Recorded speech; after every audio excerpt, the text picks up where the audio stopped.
I want to show you just how sensitive this thermoelectric generator is. Watch. I put my thumb on it. Look at that. Now I take it off, I put my finger on the other side. Now it swings positive. See? So these are very sensitive. And I'll let you see that so you can order some. I've changed my setup. I took out the meter with the battery and I put in this antique galvanometer. It's an ammeter, a milliammeter, and it's going to stay with the experiment till the end of time. It has no battery. Now, I ask this of the doubters. Of course, the doubters haven't seen my video. But where is the power coming from? Where do you think it's coming from? Now, I told you what's inside. This is inside. And it's got a piece of wire going from the cold side to the bottom, from the hot side, if you want to call it that, to the top. And here you can see the metal plate soldered to the rods, 3 copper rods, and I got some silicone grease, heat transfer grease there. And those are insulated. And those are insulated. That is to say, they're wrapped in styrofoam, and here they are, so they're no longer visible except for the wires sticking out. And at the top, where the heat comes in, and the bottom, the cool side.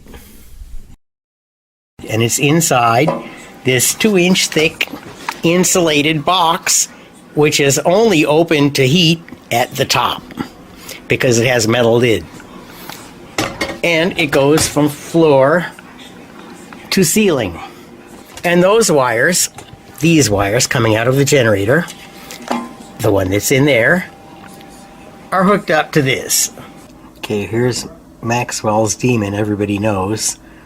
The demon controls the door, and he sees a hot thing, he lets it in. He sees a cold one, he closes it. I guess he does let it out. He doesn't let it in. So that's Maxwell's demon, which is, of course, imaginary. Now, all I did was turn it like this. There it is, Maxwell's demon on its side. And here's the hot side and the unemployed demon, because it simply rises from the cool to the warm side. And then I have these radiators. And of course, this is insulated. And this is copper. So very good conductor of heat, very bad conductor of heat. And air, of course. And then in between that is the star of the show, the semiconductor, Peltier junction, or the Seebeck device, or whatever you want to call it. And then wires sticking out, and that's where the power comes out. This thing is self-sustaining. Self-sustaining because it keeps getting heat from the top. The heat keeps flowing in the top, and it flows out these wires. And if you don't believe it, now you have to believe it.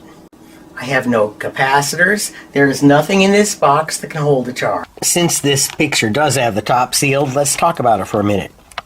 If I don't let heat in the top, this thing's going to run down. That is, it's got electricity coming out here. Well, that has to be a cost.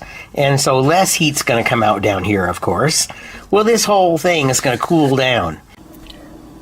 So what I want to make with this is an index. I'll let it go to equilibrium, and I will measure the difference in temperature between the top and the bottom, and this thing's going to be 2 meters tall. I want a per meter figure, and I'll try it for different gases, and I would like to try it for water, but that's a challenge. With 2-inch styrofoam, I got to build something on the outside to keep it together. Okay, I promised a working demon, a machine that's actually endothermic and does not exhaust heat to the surroundings. And just like with all science, don't take my word for it. You can prove this to yourself, and I'll show you how. Now here is a better view of the device that you need to obtain, and maybe you can get even a better one, but this is the most sensitive I could find. This is the heat transfer grease, you can get that anywhere, and a better view of the copper rods that are soldered to the plates. And this is the hard part to build. Once you've got the core built, it's easy. It's not that hard to build, the hard part. It's the most boring experiment in the world because it does nothing but sit there. Sit there and generate energy from ambient temperature. Nevertheless, the explanation is less boring. There are a lot of things that could be done better if you wanted more power, but that's all I really wanted, was something that would give me a reading. And this does that very well. I would love it if you would try to pick this apart, or at least talk to me about any questions you might have. I'm going to put my phone number right on my video post.